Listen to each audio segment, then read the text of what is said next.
Hey everyone, my name is Melissa and I'm one of the youth deacons here at the church. And I want to share with you a powerful testimony of what God has done in my life through this house of deliverance. Before I knew who God was, I was a person that was completely lost in the world. I wasn't your typical party goer that was drugs and drinking and having drugs and partying and being rebellious. I grew up in a home of Christian morals. I was practically born in the church. I've been Christian my whole life. But even though I was Christian and I was in the church, I never knew who God was.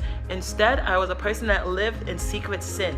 At the young age of 9, I was exposed to pornography, and growing up, I never had my father. So the mixture of not having my father telling me that I was beautiful, telling me how I was loved, telling me how I was special, I never had that growing up. So instead, I looked for love what I could find in a computer. I looked for love in the things that I would do to myself. I was so desperate and trying to look for an answer for love that I would try and create a false reality in my mind.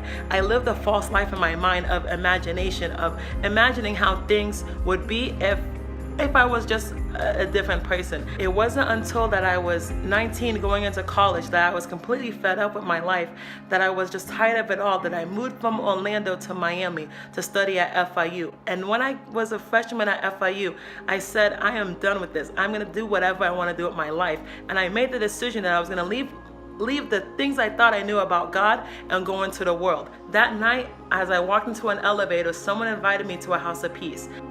2 weeks after being invited to that house of peace, I attended a Deliverance Retreat. In a moment, I was instantly delivered from my sexual morality. The thoughts that I thought would be engraved in my life for the last 10 years, they were gone in an instant. The desires that I had of suicide, of depression, of fear, of never being loved was gone in a second. I encountered the love of God that day. And now, 6 years later, my life has completely changed. I know who I am and whose I belong to.